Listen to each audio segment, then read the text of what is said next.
Hello. Did someone say Taco Tuesday? I forgot. Wait, no, it's not Tuesday. Yes, it is. It is Tuesday. My days are running together. I was about to say it was Monday. Hold on, I'm adjusting.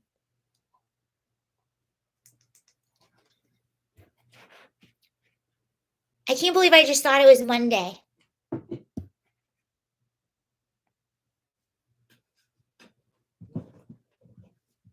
Hello, hello. Well, wait a minute for everyone to get in. So I was reading. He took the first away from me. Oh, let's see. Do I have any weapons? I'll weaponize Eva. That's actually the scariest weapon I have is my cat. I don't know where she is. She's outside. I'm thinking of, hold on, let's see if you can buy this. So my cat, since I'm staying on this, like I'm basically on a farm, and Eva loves to go outside. She's outside a lot throughout the day. And I was thinking how funny it would be. I have no idea where she goes or what she does. I meant kick him out of kick him from the chat. No, so she goes for so long throughout the day. I have no idea where she goes. I saw her scare a cat away one day, but I was thinking it would be so funny if I could get a little camera to put on her and see what she does when she's outside. I don't know if that's a thing. Hold on, I'm looking it up right now. But how funny would that be? What would you call it? A cat cam? Cat camera. Cat camera collar.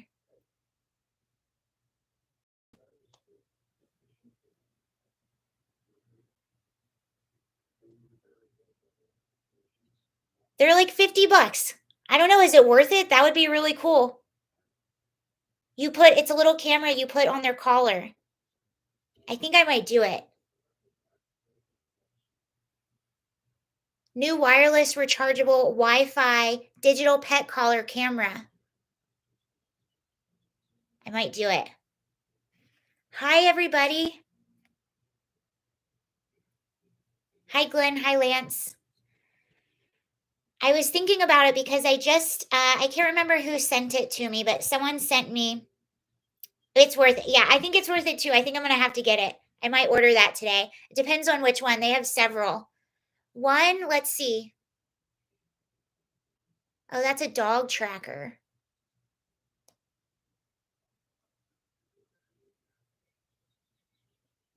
I can have it by Thursday. Hi, Steve. Hello, everybody. Okay, so this one,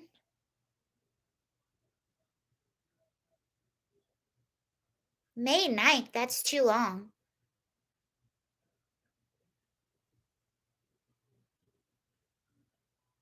It would be fun. Maybe it would take off like the Chicken City. If I just had that on her all the time, I would do that to my barn cat, but I don't want footage of a bird murder. I don't think she only brought in a dead bird once, but I think I think it was already dead when she found it. I think I'm gonna do it. Do you think I wonder if they have them at PetSmart? Because all the good ones, I can't get them until the beginning of May. This is very cool. All right, I think we have enough people. We can get started. So, yesterday we talked about it a lot. Elon Musk is purchasing Twitter. He's not fully in charge yet, but it was really interesting because yesterday I was on Twitter a lot and you seemed, I don't know, I'll die if you get hours and hours of Eva sleeping. That's basically all it would be. Or me saying, Eva, stop, Eva, stop. No, but I would only have it on when she's outside. And she's outside at night a lot too. So I don't know if they have like they need night vision. She has a whole life that I don't even know about. But anyway, so Elon Musk, he's not even going to be fully in charge of Twitter, I believe, for about 6 more months. But even still, and I don't know why, there are several reasons. So all of these accounts that were recently banned, Yeah, me squirting her with water. All of these accounts that were recently banned, except for Donald Trump, but I don't think Donald Trump has said, even if they reinstate my Twitter account, I'm not coming back. He has Truth Social, and in pure Donald Trump style, I don't see him leaving his own app to come back to Twitter. I see him just saying, no, I'm too good for Twitter. He's already stated Twitter is boring without me. So I don't see him coming back. We'll see. That would be a funny plot twist if he did. But a lot of other accounts that got banned were reinstated yesterday. The Babylon Bee was reinstated. Marjorie Taylor Greene was reinstated. She was banned. Tucker Carlson, I believe his account was. Thank you so much, Gary. I really appreciate it. That'll go towards Eva's cat collar. Thank you very much. So a lot of accounts that were banned were reinstated yesterday. But the odd thing is, has anyone been to Truth Social yet? I have not. The odd thing is, though, that Elon Musk isn't really in charge yet. That's going to take a while for him to be fully in charge. Maybe he will. Maybe he can't help himself. My sound is crapping out.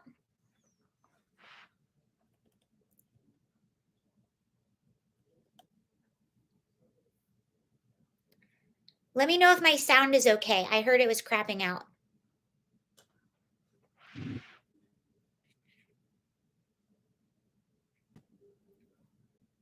So, okay. It's okay. All right, cool. I haven't been on Truth Social. I think, or was it Getter? I can't remember which one it was. Truth is only on iPhone, so that's pointless. Okay, thank you guys. Yeah, I haven't. There's just so many alternative things now. And Twitter is still really good. I get a lot of, because I follow a lot of independent journalists. I get a lot of really good news from Twitter. I've always liked it. And now I always had a feeling that it would turn around, and now it's starting to turn around. And it was really funny just seeing everyone come back, seeing what a lot of people had to say. And there already seems to be a lot more engagement and a lot more attraction on Twitter, which is really interesting. But again, a lot of people had some really funny reactions. So we're going to look through a few of those. One of those people being Brian Stelter. So this is what Brian Stelter said about Elon Musk buying Twitter. Stelter said, if you get invited to something where there are no rules, where there is total freedom for everyone, do you actually want to go to that party, or are you going to decide to stay home? So Brian Stelter wants rules. I guess Brian Stelter has never actually been to a party. I don't know, but I would prefer a party that maybe has less rules. And it's so funny that people are melting down about this, because when you go out to eat, when you go out and speak to friends to eat, thank you, Kelly. I appreciate that. That's going to Eva's fun. We're going to get her that cat camera. Ah! You have to do Stelter Mark Dice's voice. LOL. Oh, I saw that somewhere. I'll try to find it by the end of the stream, but I saw that somewhere. It's just awful. I would have a secret guac supply if Stelter showed up to my party. I bet he he totally double dips. But what are you talking about? And I'll say it again, like I said yesterday. It's not like the law doesn't apply to online. Clearly, things that you can't threaten violence against people. Actually, unless you're on the left, you can. But it's just so funny that people's true colors are really coming out. I'm going to play you, hold on, I have it right here. I'm going to play you some audio and tell me. This is quite unbelievable. So this is MSNBC. Who is this? I don't even remember his name, but this is an anchor with MSNBC. Just a free speech. If you own all of Twitter, Facebook, or what have you, you don't have to explain yourself. You don't even have to be transparent. You could secretly ban one party's candidate or all of its candidates, all of its nominees, Or you could just secretly turn down the reach of their stuff and turn up the reach of something else. And the rest of us might not even find out about it till after the election. Elon Musk says this is all to help people because he is just a free speech, philosophically clear, open-minded helper. Oh, Ari Miller. Does that not sound familiar? Like, does someone want to tell him? Like, what? The whole reason that Elon Musk bought Twitter was to prevent that very thing, because this was happening, people. People on one side were getting disproportionately banned. And it was so, and they were calling it misinformation. So all of this misinformation from 5 months ago, all of these conspiracy theories from 5 months ago are now true. They've all come true. So people were just giving their opinions, saying things that ended up being true. There was this really funny, I can't remember if it was the Babylon Bee. I think I put it on my TikTok, but there was this really funny headline, and it said that we have, there is a huge shortage of conspiracy theories due to all of them coming true. And that might have been a Babylon Bee article, but that's what was happening. And, you had the Hunter Biden email scandal that was suppressed from Facebook and Twitter. You had the allegations against Joe Biden that was suppressed. You go and ask, there was actually a poll done, I think it was MRCC. There was a poll done among Biden voters, and 1 out of 7 Biden voters said that if they knew about the Hunter Biden email scandal, if they knew about the allegations, that they would not have voted for Joe Biden. That is a significant amount of voters, and all of that information was suppressed from people right before the election. The party with no rules is fun. I think the party with no rules is way cooler. And if you look throughout history, the ones that are suppressing any kind of information, those typically turn out to not be the good guys. I saw another joke yesterday, and the joke was because you had all those people jokingly saying on Twitter yesterday that they're going to move. And I saw one person say, if Elon Musk buys Twitter, I'm moving to North Korea. That was probably my favorite one. The accusations of being a conspiracy theorist eventually grow to be, you were right. For sure. They do. Oh my gosh. Here's a few other funny reactions. This is actually from, speaking of Tim Pool, this is from his website. So they put a list together, and it's influencers, employees, and celebrities react to Musk buying Twitter. Here's Elizabeth Warren, one of my favorites. I actually had a Elizabeth Warren t-shirt, and it was a joke. It says Warren has a plan for that, and I bought it at Politicon, and it was a total joke. But I remember walking through my neighborhood one day, and I forgot that I had this shirt on, and an Elizabeth Warren like fanatic came up to me and started talking to me, and she was like, "I love Elizabeth Warren too," and she wanted to get into this conversation with me. And I was like, "Oh, don't tell her." So I kind of just played along and acted like I was a huge supporter of Elizabeth Warren. And I, in fact, was not.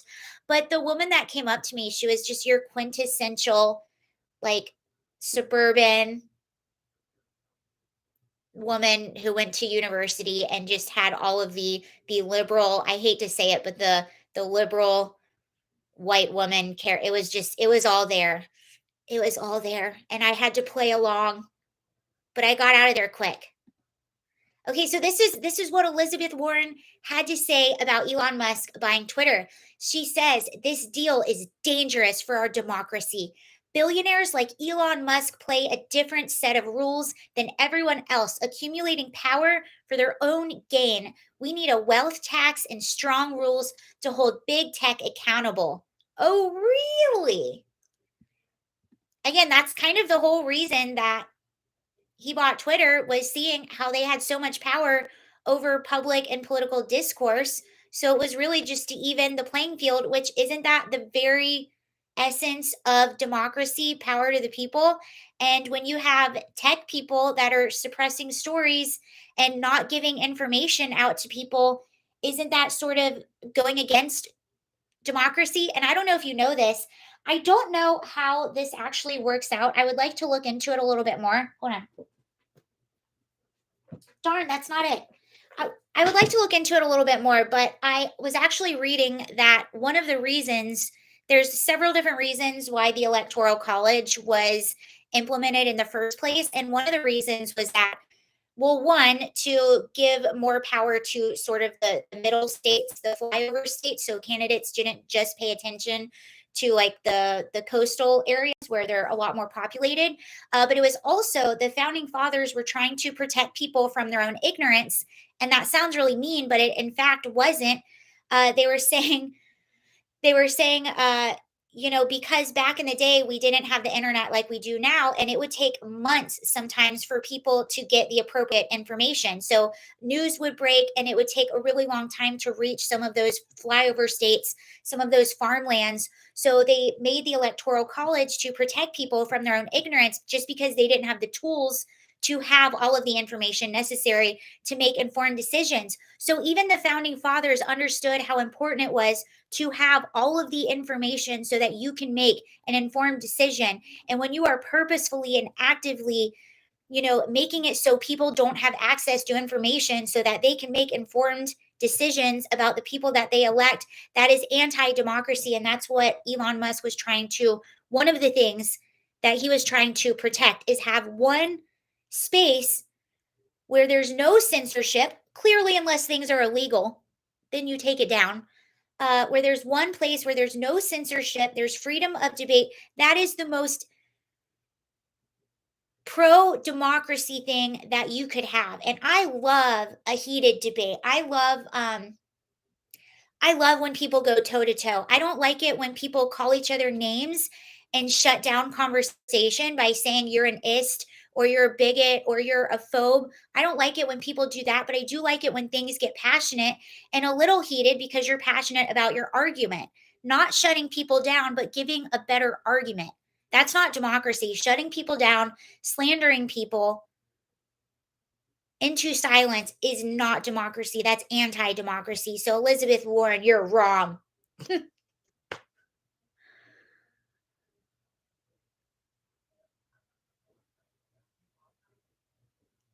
So do you like debate or watch? I love debates, but I like a good debate. Like I don't I again, like I like debate where people go back. I like watching a debate where I learn from both sides. I can't stand debate where people get petty or where they shout. Like I like getting passionate and getting heated, but I like it where one person talks and then the other person talks. I don't like it where people are arguing over and just trying to dunk on each other just for trying to be right, but I love debates and I love doing debate. I love talking to people that disagree with me. To me, it's like sports. That's what it's like. And if I were ever in a debate with someone, or when I get into a debate with someone, if I'm just talking to someone, yeah, like Shapiro, I think he's great at debate. And Shapiro is respectful and he's smart, but I think he pisses a lot of people off because he's right 9 times out of 10, maybe even more than that. And he's a really good at debate. I love watching Ben Shapiro. And if I'm ever going to engage with someone, like I try to read and I try to watch debates to prepare. And I try to like train my brain kind of like an athlete. I think it's cool. It's like a sport. But one of my favorite, well, if someone is unreasonable combined with illogical standards, it's avert a difficult conversation. Yes, I don't like that, but I like two people that really know a lot about the topic that they're bringing to the table. And I like to learn. I like to learn from both sides. He doesn't insult as long as nobody else does. Yeah, and his insults are kind of funny usually. Yeah, and he just throws it back and I think that's totally fine. But one of my favorite conventions, and since the pandemic they haven't had one, which makes me really sad. I went in 2019. They had it in Nashville and it's called Politicon, and it's like a con but it's politics. So it's like and they mix politics and comedy. So you'll see a political commentator debate a comedian or something like that. You'll see these like odd debates, and it gets really like the crowd gets really passionate, and they'll boo people and cheer people. And there's just a lot of energy. I love that. I don't like it when people try to shout people down like F you, F like Antifa. But I do like it when people are passionate and heated. And to me, that's like what America is all about. I think that's what our founding fathers would think America is all about. I remember being in college, and my friend Amanda and I, we were just like staunch Democrats. And her boyfriend at the time was actually a political science major, and he was a staunch Republican. His whole family was Republican. And we would get into political debates over beers, and we would get really passionate, but nobody got their feelings hurt. Nobody started insulting the other person. Nobody started questioning the other person's morals simply because they have different ideas. And I think that's what it should be. I like to see comedians go against hecklers. I do too, but to me that's kind of like what Ben Shapiro does. Like he's just going against his hecklers, and he's very funny. Sarah, do you like to debate or watch? Oh, Kelly, I don't think I answered that correctly. I like to do both. I like to debate and watch. But not many people are willing to debate because people get really emotional. Oh, there was actually a poll that came out. I think it was a poll that was done a few years ago, but this is why it's hard debating, because so many people get emotional, and so many people, like a lot of my friends are women, right? And I would try to talk to them about politics and just kind of have a conversation, and they would get, I'm not friends with a lot of them anymore. but they would get so emotional. There was actually a poll that came out on CNN, and I have it on my phone. I can show it to you. CNN did a poll a few years ago, and it showed that liberal women get way more emotional. Okay, so female liberals get more stressed out by political discussions involving disagreement than any group. Conservative males get the least stressed. So they did female and male, and they pulled liberal, moderates, and conservatives. And so all the males got the least stressed out. Conservative men were the least stressed out. Moderate men were in the middle. Liberal men got more stressed out than any of the men in the categories. And then it was actually the same for females. Conservative women got less stressed out than any group of women in political discussions.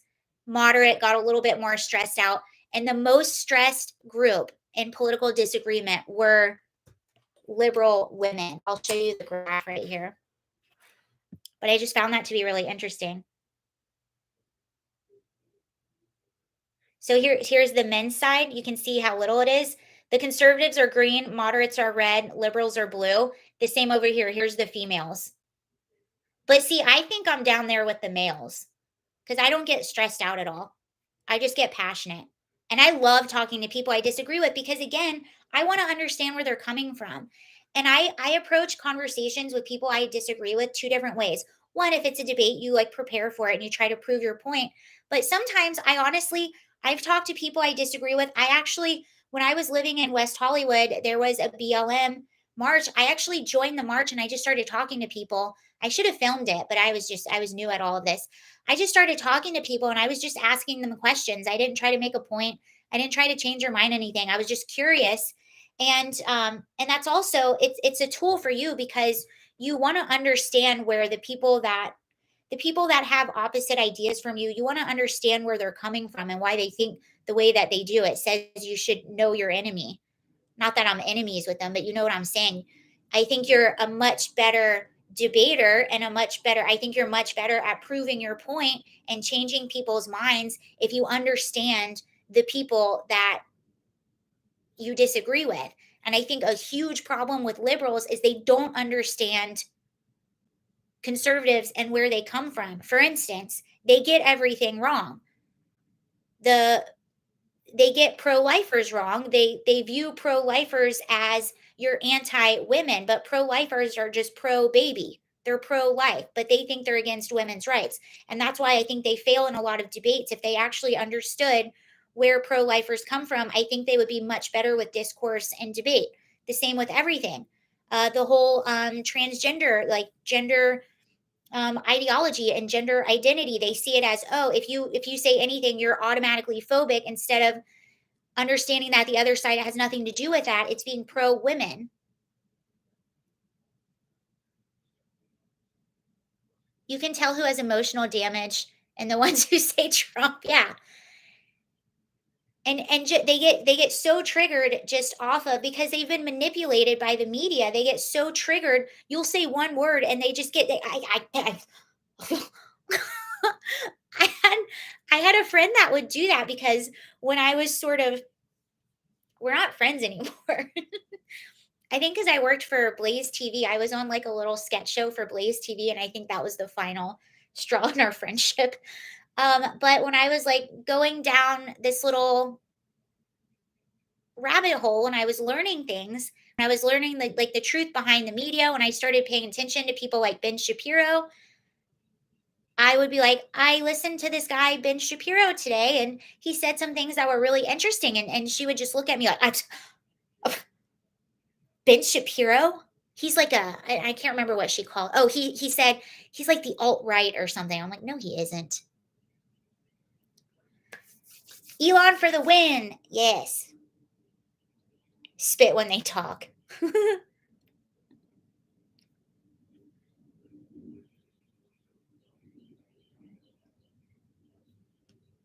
Okay, we're looking at more Elon Musk reactions.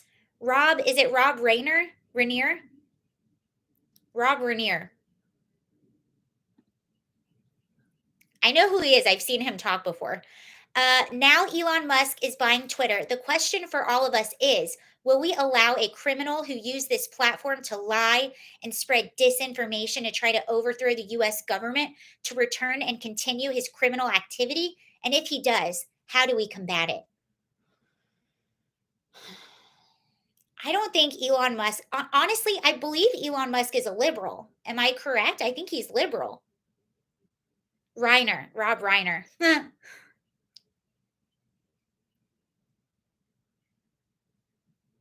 Rob Weiner.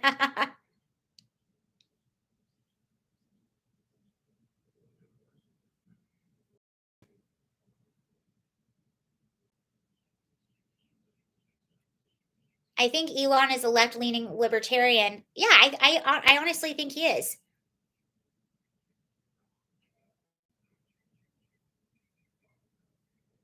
So Jamila Jamil, he got Twitter. I would like this to be what lies here as my last tweet. Just really any excuse to show a pics of Beryl. That's her little dog. I fear this free speech bid is going to help this hell platform reach its final form of totally lawless hate, bigotry, misogyny. Best of luck. Bye. It's so He's libertarian. It's so funny to me because I remember in 5th grade, literally 5th grade, what a good teacher I had. I remember in 5th grade, we were learning about different governments all around the world, and we were learning about North Korea. And my teacher was telling me about how oppressive the government in North Korea is, and she was saying, one of the reasons they get away with this, and the people, because we're like, why do people listen to them? Why don't they just, there's more people. Why don't they just have an uprising? And we were told, well, one of the ways that you control people is you control the information that people get. And that's what the government does. They control all the books that are available, they control the internet. They control how you can't go to certain sites, they control all the news, like they control everything. And that is how they control their people, by controlling the information that they get. And I think they're even made to believe that Kim Jong Un is like a god or something. So that is how they control people. They control the information. That's why I say, you go back in history or look at any government across the world, the ones that want to control the information you receive are never the good guys. And it's so hilarious to see all of these liberals showing their true colors. Yes, they do a lot. David Ho, thank you. Propaganda. They control by propaganda.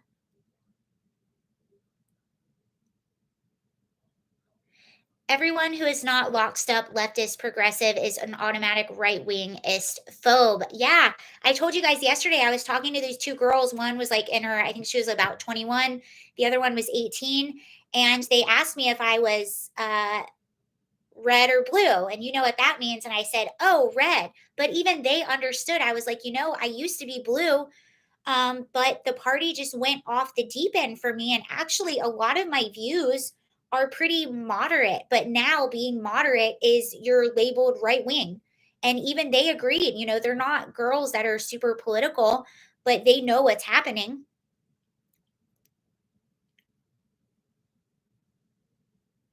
So apparently canceling 52 math books is not suppressing information. I actually saw some of the math books you were talking about. I read an article. No, I don't think so at all. I think that's saying math is supposed to be math. You're injecting things in these math books that have nothing to do with math. And this is it. Schools are government run facilities. When you're not in school, you can say and do whatever you want. But a lot of parents don't want math books that are talking about critical race theory, which is in some of these math books. I've seen what's in them. Yeah, they want their kids to learn math. That's not the time and place to be putting these things in there. And not one conservative is against having critical race theory taught in college as a theory, as another, this is what it is. But when you're teaching this stuff in math books as the end all be all, as if everybody agrees with it, that's not cool. That's an ideology. Ideology should not be taught in school, just like there shouldn't be Christian ideology in math books. So that has nothing to do with um, banning books that are available to the general public. But there are things that are not appropriate for certain ages. I have no issue with that.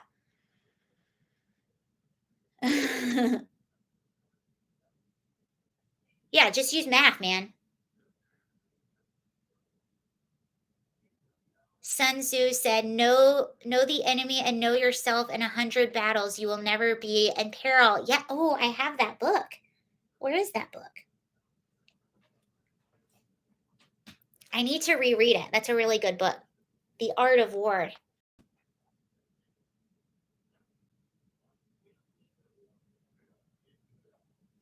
Such a good book. Now I want to read it again.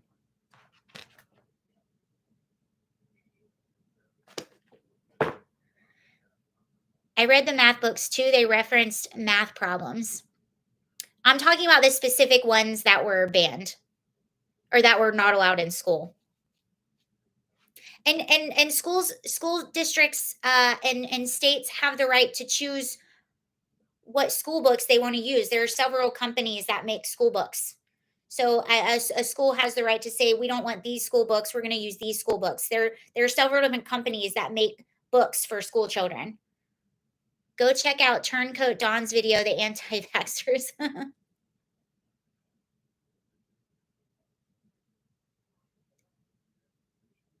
Math problems that were controversial subjects. Yeah, there shouldn't be controversial subjects in math books for school children. Why you should be focusing on math.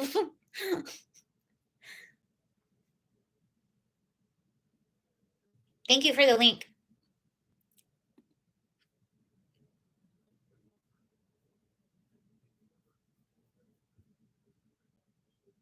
Speaking of school, that's actually a good segue into I don't know if you guys heard this video. I'll play it for you. I think I can show you because my light's not very bright. It glares on my light. I'll show you on my phone. You just talked about liberal propaganda. What you're talking about is conservative. No, it is conservative propaganda. No, I don't think anything math should be in a math book. That's not propaganda.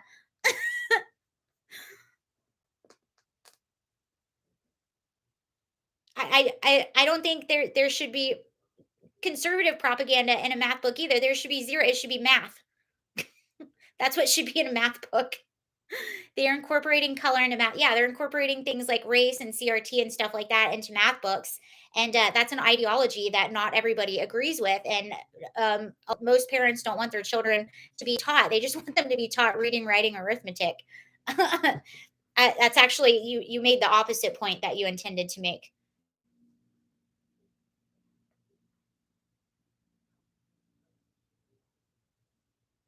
on Twitter or Facebook. All right, speaking of schools, I saw there was this clip that went around of some mama bears. So we were talking about this yesterday of, the what was called the Don't Say Gay bill that was passed in Florida. And a lot of people say,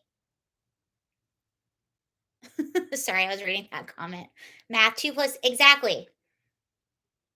All we want in math books are 2 plus 2 to equal 5.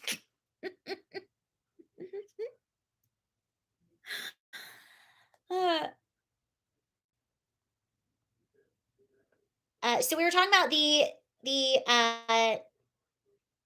Don't Say Gay bill in Florida, and now we were just talking about CRT and stuff like that. Well, I saw this amazing video of a mama bear. I'm going to play it for you. And this is why parents are upset. So you have all these liberals saying, well, they're not teaching this stuff in schools. It's not happening in school. And then you try to pass a bill and they're like, no, you can't do that. But this is, parents are upset for a reason. And I have this awesome mama bear. I'm going to show you her now. This is from DC Shorts. So this is the Daily Caller. Let me pull it up for you. Greetings. I shouted gay in Florida, and now I'm watching your stream from a Google. I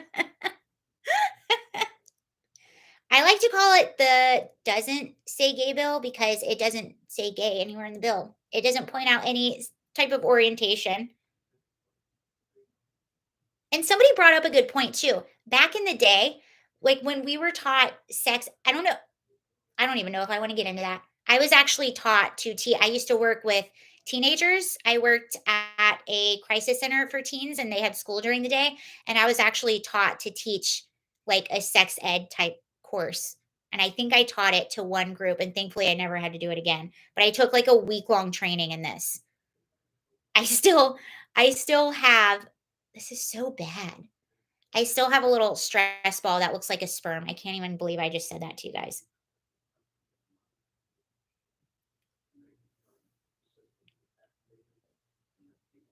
I wanted a career in IT, but didn't know where to start. WGU makes it simple with accredited online IT programs that Stop. accept certifications employers want.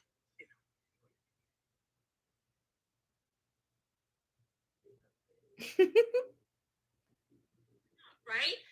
So why is this a certain agenda being Can't really pushed see it. I'll into just the let you hit. classrooms? I'm here to bring awareness to the emails that had surfaced earlier this month. The one I find most disturbing of all is of a third grade teacher trying to talk about sex with 8-year-old students. These are 8-year-old children that she is trying to hold a sexual orientation class with. A parent shared their concern and their objection to it and pulled their kid out. And instead of this teacher being concerned of what she did wrong, she goes to a district employee and asks for ways of how she can continue to teach sexual orientation to her third grade class. You guys want us to believe that this isn't a propaganda, that no agenda is being held? This wasn't just any sexuality class. This was specifically designed 3 days a week. She taught LGBTQ curriculum in her class. It raises the question, how many of those students are excelling in that classroom? Is everybody in that class getting A's in math, English, grammar, social studies? That we can dedicate 3 days a week to teach 8-year-olds about sexual orientation? She made such a good point, especially coming out of kids learning at home. These teachers, so this teacher in particular, 3 days a week is teaching LGBTQ curriculum to a class full of students and people that identify as LGBTQ. They're mostly a minority of people. I think it's like what, 6% of the population. If you know the numbers, let me know. But it's being taught 3 days a week in school. And she brings up a good point. How are they doing academically? Are they at reading level? Are they excelling in every other subject so that now you have the time to teach this curriculum? And I brought up when I was in middle school, when sex ed started being taught, we had to give slips to our parents. They had to sign the slip saying that it was okay to teach this to us. 1%. Okay, so it's a minority of people, and you are teaching this to a school, a class full of what, 20 or 30 students. I don't know the class size anymore. It's been a while, but it's usually about 20 or 30 students in the class, most of whom do not identify and never will identify as LGBTQ. And when you're teaching them that 3 days a week, that is, how is that not indoctrination? If the third grader told their teacher they always see their parents having sex, CPS would get involved. Exactly. And I think it was a psychologist that made a really good point. And the psychologist was saying, so the bill in Florida is basically saying that a teacher cannot have a class discussion on sexual orientation or gender identity. But if a kid comes to you, I think the appropriate thing to do, if a kid comes to you individually and has a question about sexual identity or sex in general, I think the appropriate thing to do was say, you know, that's something that you go and talk to your mom about. That's interesting that you asked me that. You can talk to your mom about that, and then I would immediately go to the parent and inform them, or if it was even more disturbing, because a lot of times when a child that young is coming to an adult and is thinking about that stuff, that might be a sign of things that are not appropriate going on in that child's life, if you know what I'm saying.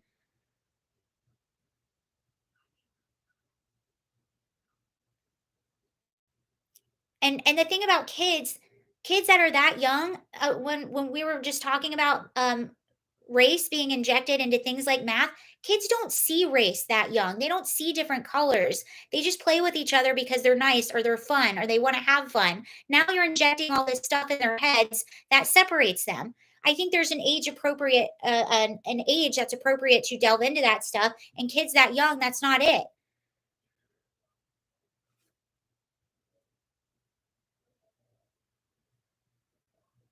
Sex. Here, I'll play some more of it.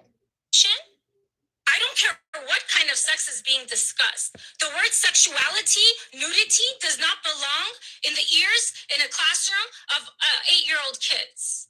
And when a parent showed their concern, what does this teacher do? Completely disregards and goes behind the parent's back trying to find ways of how to continue these lesson plans. The level of disrespect that has been shown to Christian conservative parents is becoming very obvious.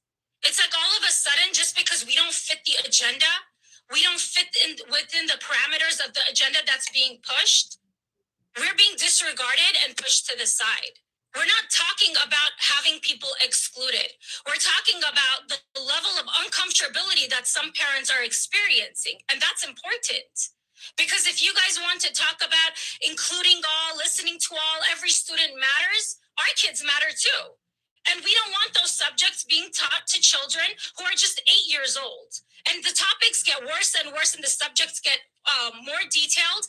And I'm sorry, are we doing Bible studies in classrooms? No, we're not, right? So why is this a certain agenda being pushed into the classrooms? But if we don't take a stand and we don't share our voice, they're just going to sweep this under the rug. Why should a parent overhear her 8-year-old kid being taught about sex? Mrs. Tiber says, "Good morning, Sally and Craig. As you know, I teach third grade." That's going to be another parent. I'll play that in a minute. Powerful argument for homeschooling if you can. But, when people wonder why a bill like that is necessary, well, that's why this stuff is being taught. And it's very disturbing to see all these TikTok. I like her too. She's awesome. There's another mama. I'll play her in just a second. But that's the thing, man. You don't mess with people's kids, especially moms.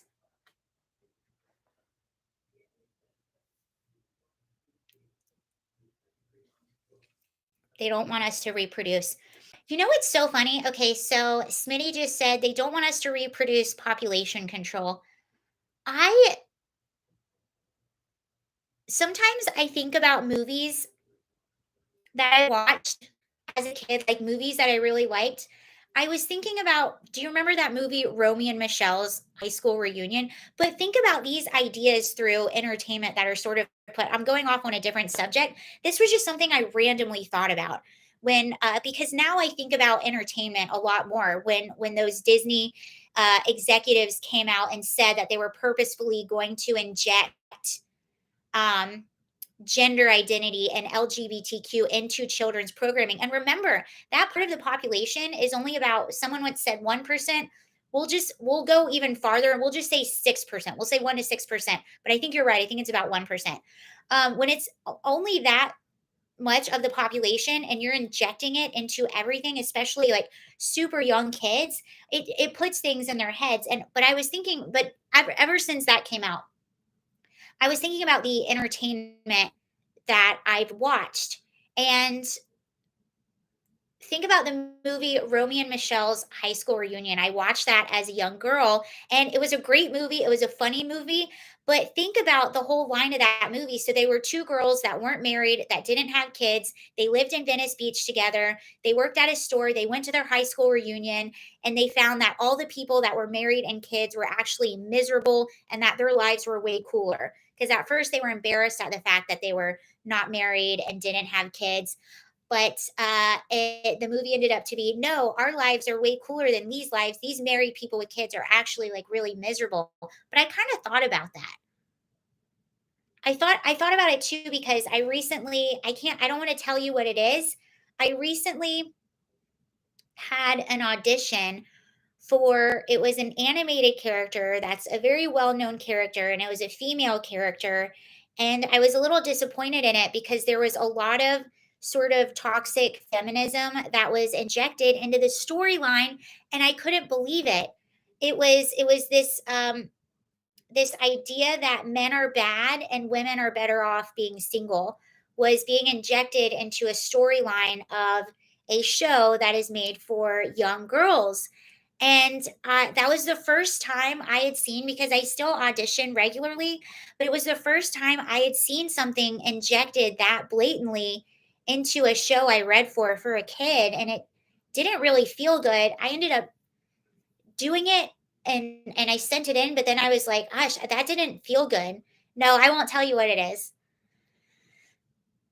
But I was just, I couldn't believe it. But now it kind of makes me think of, oh, like just shows that you watch, like that sort of glorify young women not getting married and not having families. Crazy. It's hard to watch movies when you're awake. Well, you just see things a little bit differently, I think. And not to say that that stuff is injected in everything. It's just something that I thought about, and I don't know why, but that Romeo and Michelle, that like popped into my head.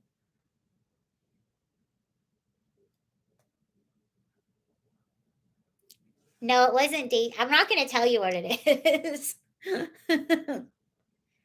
But it was like I had seen little woke things here and there, and I would see a lot of like super woke castings, and I purposely wouldn't do them.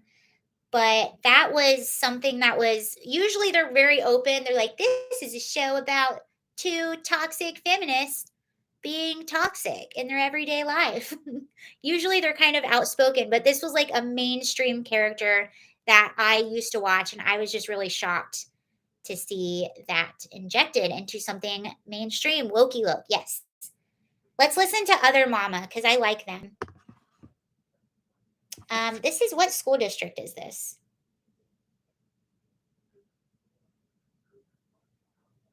This is Glendale Unified School District. Is that Glendale, California? Let's see where this is. This is, it definitely sounds like California. Glendale Unified School District.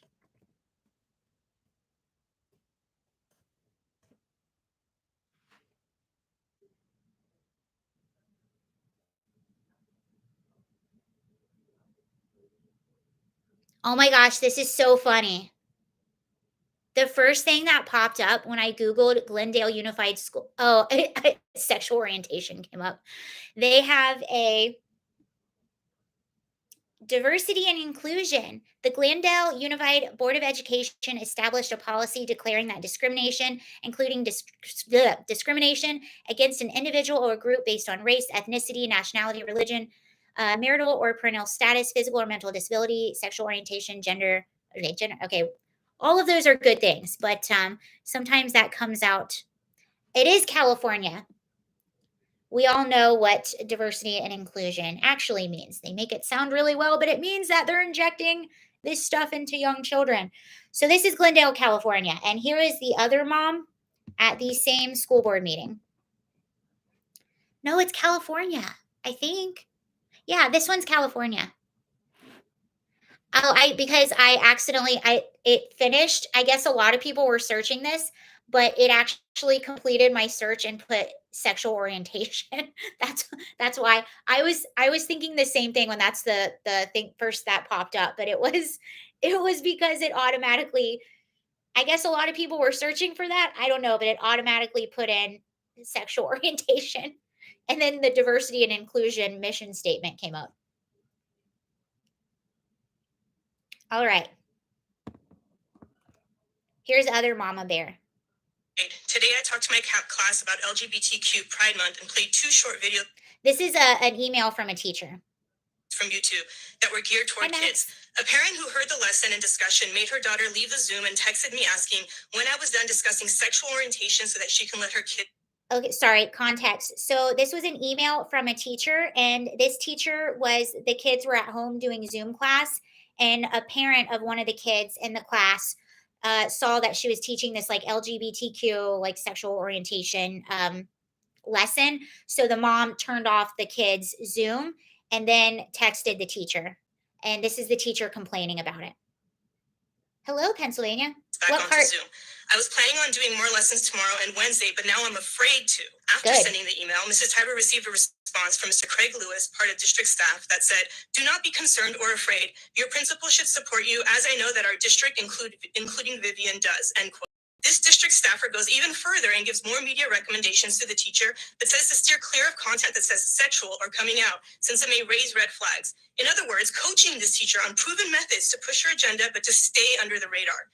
Immediately after the release of this email chain, the parents at Jefferson Elementary who have had Ms. Tiber as their child's teacher reached out to the principal and demanded answers. Why is gender and sexuality issues being taught to 8-year-olds to begin with? With the tremendous loss of learning our children experienced the past 2 years, coupled with the already dismal reading and math performance scores of public schools, why are teachers taking away precious learning time to push their own political and social agendas? In what realm should 8-year-olds be discussing topics around transgenderism, lesbian, gay, queer, and coming out? All words which were repeated many times in these videos. As a parent, I demand an investigation into this matter, the teacher, and the district as a whole. The lid has been flipped, and the level of systemic indoctrination is abhorrent. Wow. I like both of them. That's a good point. Like, kids have really suffered with their education the past few years because they've been doing Zoom school. And everywhere, especially in California, California has one of the lowest literacy rates for regular school age children. Exactly. In no realm or universe should this happen. And I'm telling you, like, I guarantee, like, if some of this would have come out 10 years, if this were 10 years ago and a teacher was doing this in a classroom, could you imagine? This never would have happened. Like, when I was in school, I needed a permission slip to even be taught just regular sex ed. Like, these are your body parts.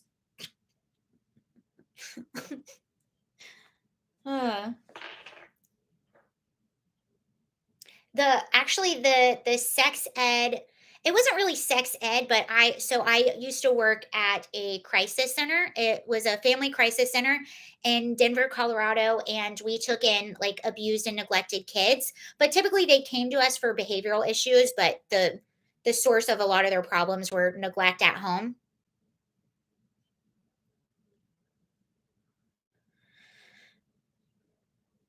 That's actually a good question. Does anyone want to answer? Serious question. At what age should it be okay for discussions about LGBTQ issues? Well, the standard right now in Florida is you can't teach it in pre-K through third grade. Someone says college. In school, never. Yeah, I don't think it should be taught in school. I will say, I'll give you a little bit of my experience. It just seems like an odd thing to be taught by your homeroom teacher. Young adult age, yeah. I'm saying ninth grade, okay.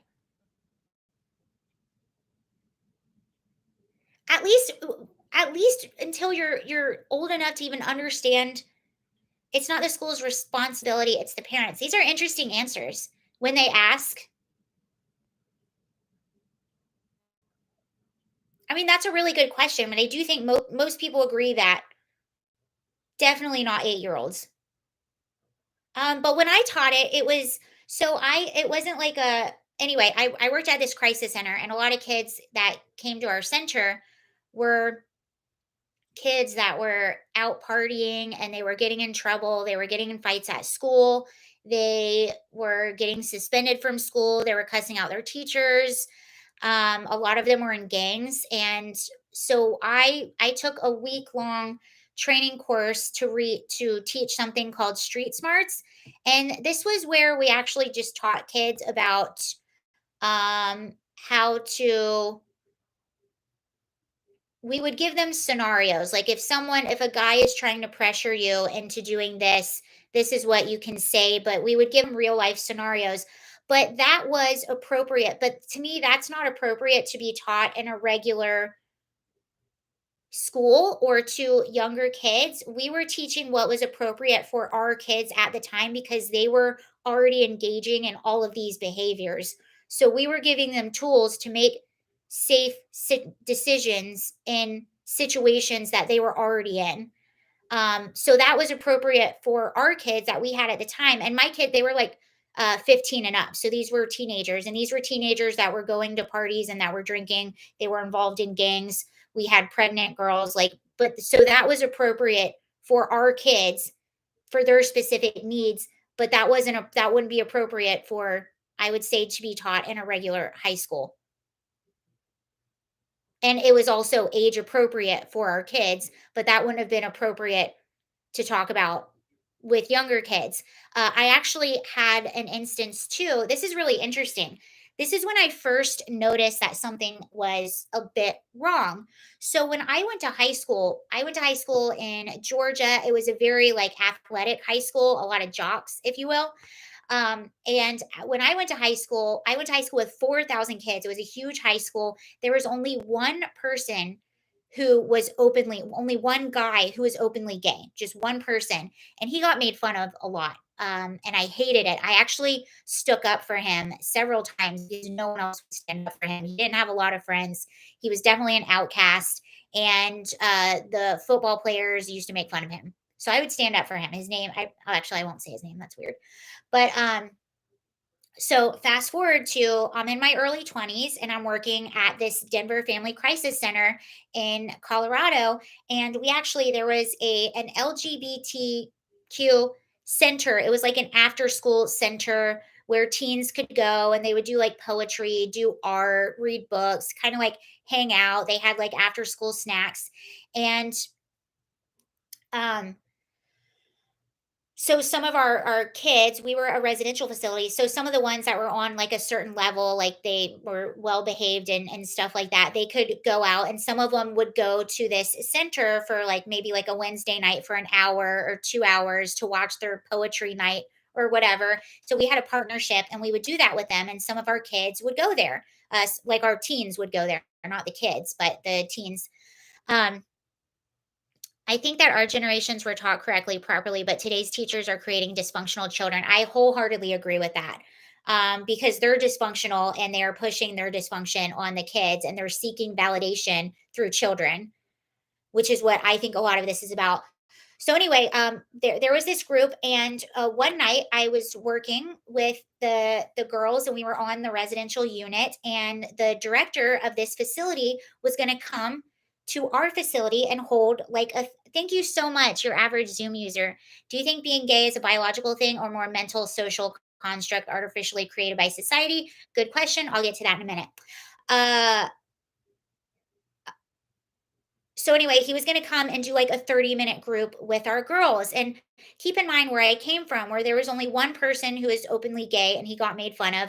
And now like these girls are going to have this person come and do a group with them. And I'm thinking in my head, like, wow, this is so cool. Like we've come such a long way. So I'm thinking, I was so excited. I sat in the group with the kids, the girls, to do the group with them, because I thought he was going to come and say, you know what? You might not understand everyone. You might not understand yourself sometimes, but we should accept people and be kind to people and, don't be mean to people. I thought he was going to say stuff like that. I thought it was going to be about acceptance and love. He came in and he sat down and he started handing out like a vocabulary list, and he started handing out the gingerbread man, and he was saying things like, this was back a while ago, you guys. He started saying things like pansexual and all these gender identities and these sexualities, and I was confused, and I looked around at all the girls and they were confused. We were all just confused. And he left the group, and it was 30 minutes long of him just giving us vocabulary words and teaching us all of these identities, and it was pointless because everyone was confused. No one really learned anything. And I was just like, whoa, that went way differently than how I thought it was going to go. Yeah. Do you think cats and dogs can be gay? I don't know. But that was when I really started noticing this gender identity. And even with teenagers, it was just confusing. And I think where I worry about it being taught to young kids is I remember like my dad used to build race cars, and I would go in the garage and watch him race cars, and I would like to play outside and get dirty. And I remember there were a few minutes where I was like, am I supposed to be a boy? But no, I just, and also what I noticed with a lot of my teenage girls is because they were being taught a lot of this stuff, because we also had it's a whole long story, but I worked with teenage girls and they were already going through a lot of crisis at home because they had dysfunctional family lives. And a few of them actually wanted to identify as boys. And for a lot of the girls, it ended up being a phase. Do I think that people have gender dysphoria? Absolutely. But I also think that for a lot of kids, it can be a phase, and it can be they're acting out in different ways. Some kids had an emo phase when they were growing up. Some kids had this kind of phase, or they had this phase, and they grow out of it. I do think it's very possible that for a lot of people it's a phase. That's why I think it's you have to be really careful how you handle that sort of ideology with young people, and not encouraging them to permanently change their bodies. That's not phobic in any way. That's not saying that it's not real for certain people, but I do think that there's a large majority of people that it is in fact a phase. I worked with teenage girls, and you want to go by a boy name, you want to dress like a boy, that's fine. As long as you're not doing anything permanent, as long as you're not putting yourself in harm's way, if that's what you need to do right now. Okay, go ahead and do it. That's fine. But that's where I drew the line. And almost every single one of them, it was in fact a phase. But thank you so much, Kelly. Do I think cats and dogs can be gay? I have no idea. Okay, now that question about do I think that it's social, that it's from it's the nature versus nurture, I guess. Ca- Couchafil. I think it's both. Some are biological, but it has become trendy, so I think artificially increased by society. Thank you. I do too. I think it's both. I think, and why that's a biological thing, I have no idea. But I think it's both. I do think, and I especially think with women, just because I am a woman, I know women. I think that there are some women that have been traumatized by men. Yes, I think it's natural, but I do think that it has become a lot trendier. And if you are especially with transgenderism as well, if you are a young girl and you grow up and you hate your body, that's what really hurts me. It's normal for a teenage girl to hate your body, or to hate the way you look, or to not feel comfortable in your own skin. That's almost a part of being a teenage girl. Um, but I do think sometimes, like for instance, with females, I think that some females might have been traumatized or had men do awful things to them, if you know what I'm saying. And they don't like men, and so I think they go towards wanting to be with women because they're traumatized by men. Hi, Marsha. We'll see you later. I think it's natural. Why would you choose to endure the potential trauma of coming out? Yes, it's more accepted, but I don't think it's a choice most would make. Yeah, that's a good point. I brought up female because I do think it's more accepted for a female than a male.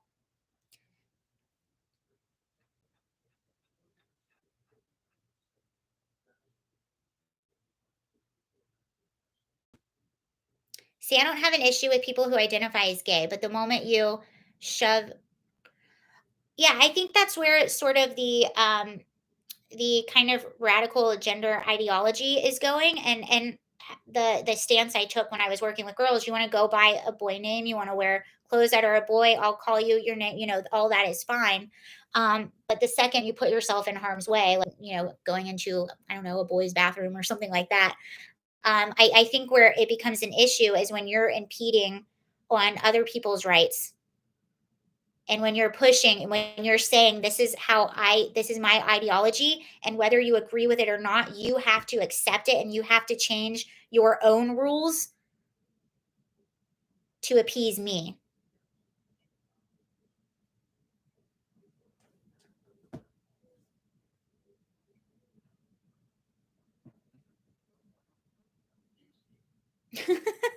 I'm not going to read that one out loud.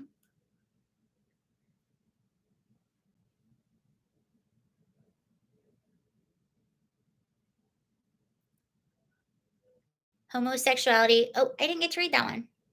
Oh, here it is. Homosexuality has been around since biblical times. It was a sin and sin now.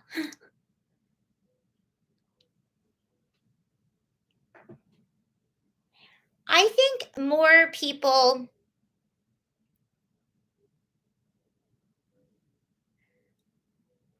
Sarah, have you always been gay?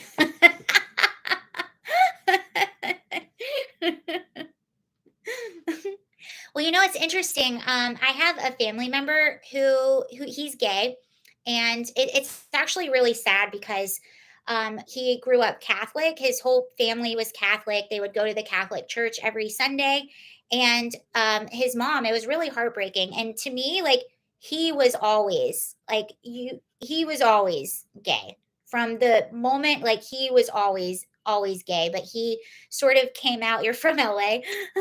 No, I love men.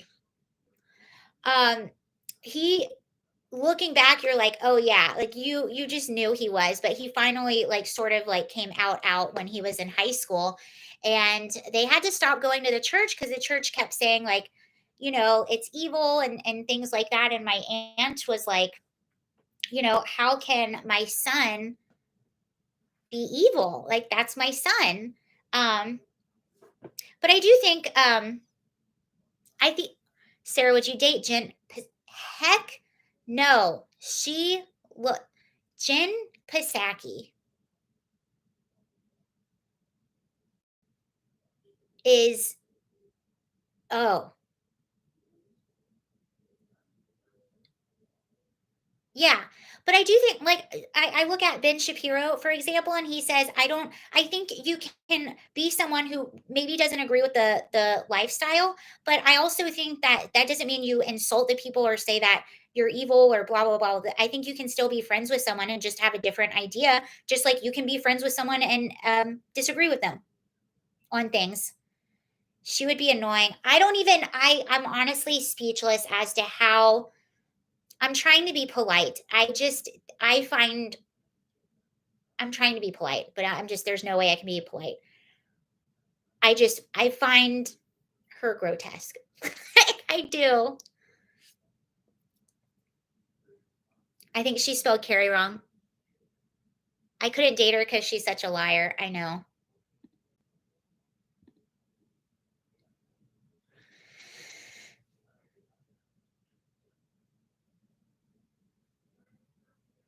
AOC, oh gosh, no.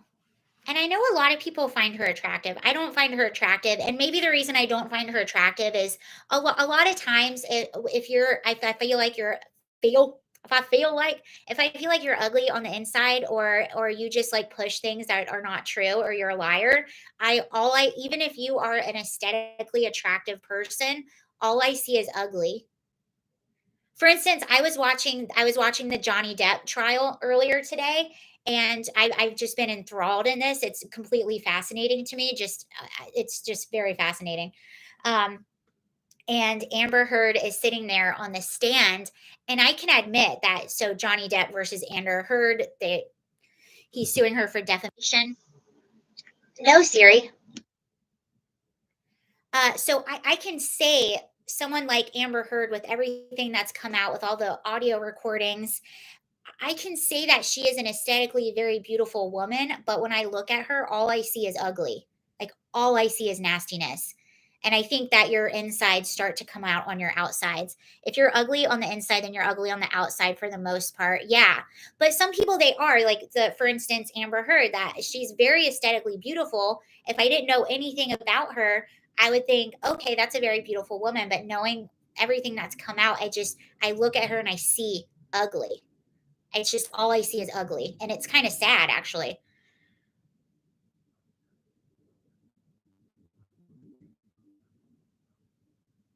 No, that's not no, hold on. No, I think that people no, I'm not saying if you're a Democrat, you're ugly. I'm just saying if you're someone who consistently lies to people, I think that's an ugly quality, so I just think that that's an ugly trait, if that makes sense. You can be a Republican and lie a lot, and I think you're ugly, and there's some Democrats that I love that I think are awesome. I just think if you do one of those, if you lie a lot, if you're dishonest, you push things that you know you're not true.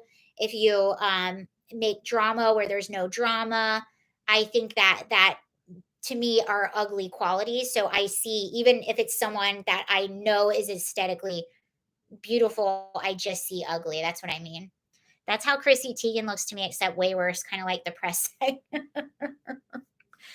And Chrissy Teigen's another one. She used to be a supermodel. Amber Heard is both a socio and a psychopath, what Johnny calls a double threat, double threat girl. Yeah, same with Chrissy Teigen. She used to be, well, I think she still models, but she was a pretty successful model. And all this stuff, all the messages came out, all the bullying that she did, and it makes you now. I just see ugliness. Case in point, some people find Tommy Lahren attractive. I wouldn't hold her hand, icky. Yeah, and I think she's someone who's aesthetically very beautiful. Okay, so what Democrat you like? I'm curious. I love Tulsi Gabbard. I like Joe Manchin. I like Kristen Sinema. I'm sure I can think of other ones, but those are just some that come off the top of my head. There are some Democrats that I would vote for in a heartbeat over a rhino Republican.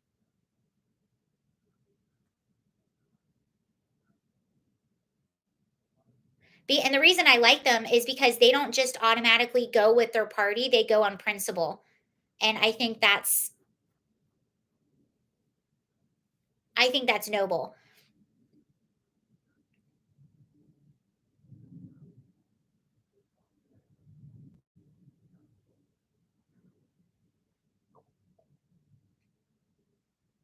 I used to like Tulsi, but she's gone off the rails lately. I think Tulsi is about ready to flip right. Why don't I like Tommy, or oh, I think you're asking him.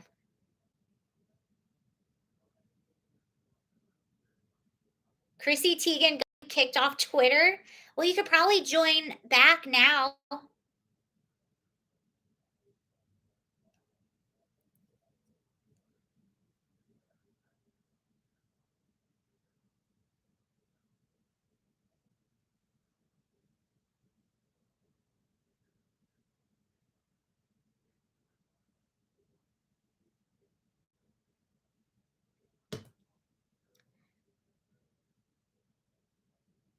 She's snotty. I actually no, I didn't meet her, but she was at when I went to Politicon in 2019. She was there.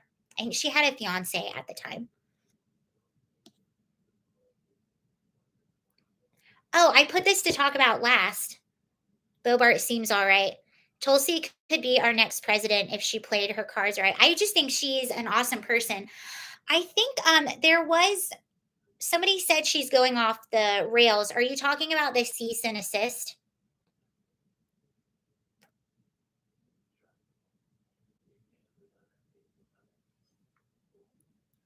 Outsized.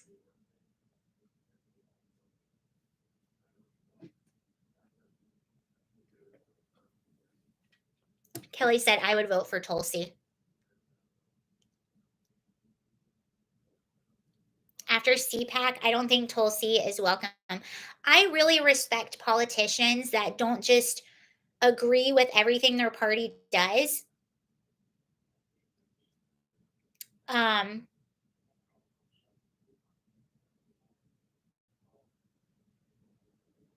and that's what Kristen Sinema, Joe Manchin, and Tulsi. That's why I like them. The same with Republicans.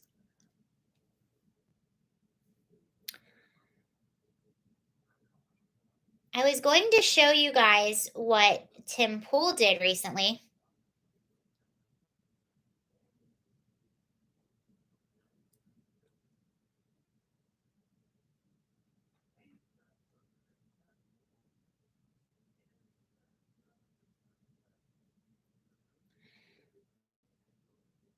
There are good moderate Dems, they just can't speak now. No politician is perfect. I agree with that. I don't think any politician is perfect. And I don't think it's fair to hold politicians to be perfect, just like no human being is perfect. You're never going to be in a relationship with someone and love every single thing about them once you get to know them. There's going to be things that you guys disagree on, there's going to be things that bother you. Same with politician. You're not going to love every single policy that they have. You're just not. And they're people too. They're not perfect. So I wanted to show you before I get off here what Tim Pool did. I thought this was pretty funny. So I'll give you a bit of the backstory. But Taylor Lorenz, she is a journalist with the Washington Post, and she attended expose on libs of TikTok. So if you don't know what libs of TikTok is, we've talked about them a lot on this channel. It's a Twitter feed, and really all the Twitter feed is it finds like radical teachers or very radical leftists. It finds videos that they themselves publish publicly online, and then it just puts them all in a feed. So, and a lot of people don't like them.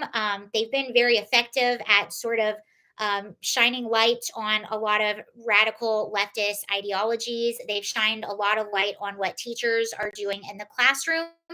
We were just talking about that with the parents, and they've been pretty effective. They made it on Tucker Carlson, Laura Ingraham, all of these shows. Washington Post doxing people out of their address. Right. So Taylor Lorenz writes a sort of, I guess, what she thought was going to be an expose on libs of TikTok, and in it by the way, the creator of libs of TikTok has been anonymous the whole time.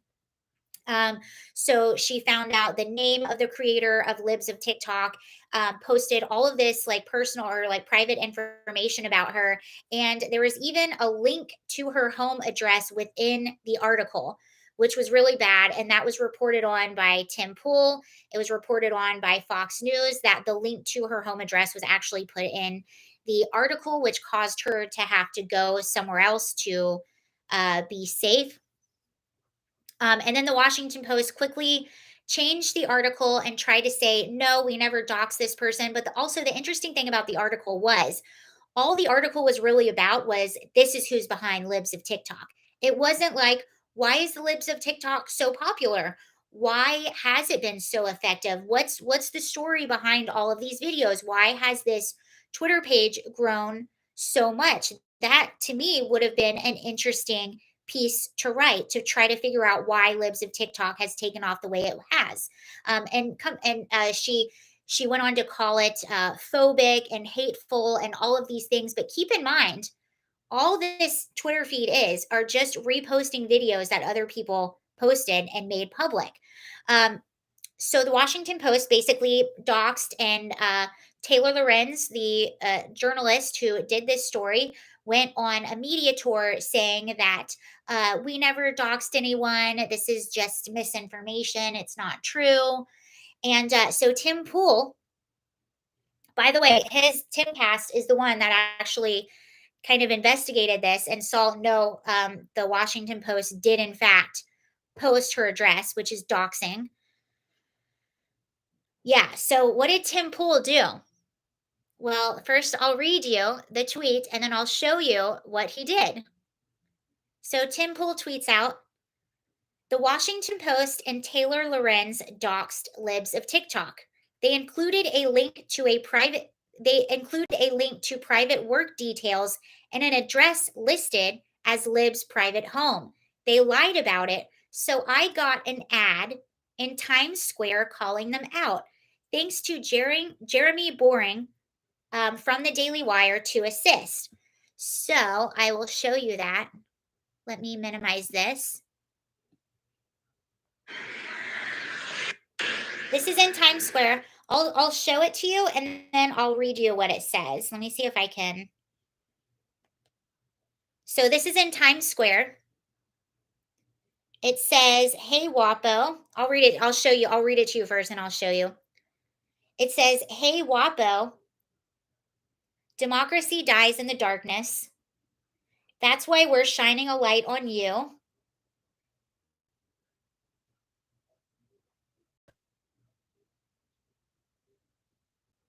Taylor Lorenz doxed libs of TikTok at Timcast." So it says, "Hey WAPO, democracy dies in the darkness. That's why we're shining a light on you. Taylor Lorenz doxed libs of TikTok." So here it is. Can you see it good? That's right in Times Square.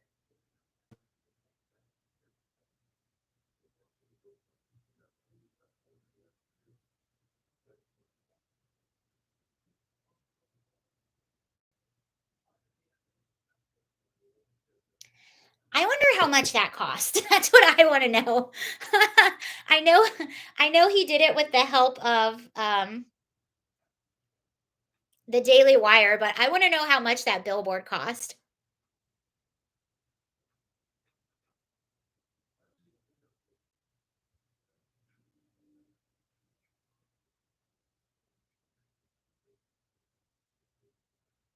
And I wonder who is behind that.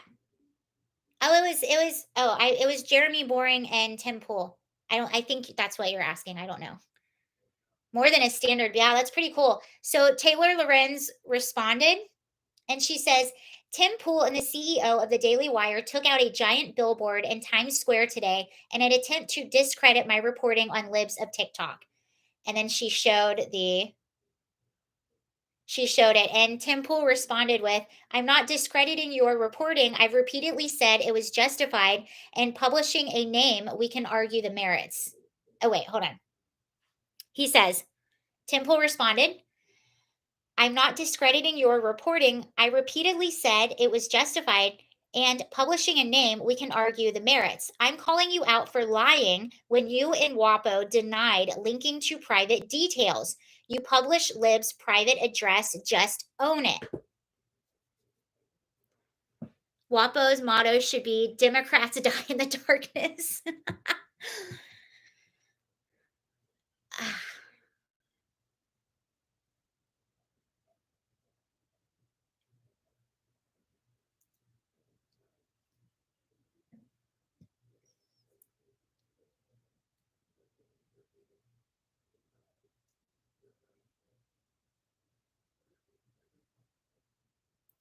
Okay, I'm about to get off in a second, but I thought I would close out. I have if you guys want to listen to this. This was you know Jamie Foxx, right?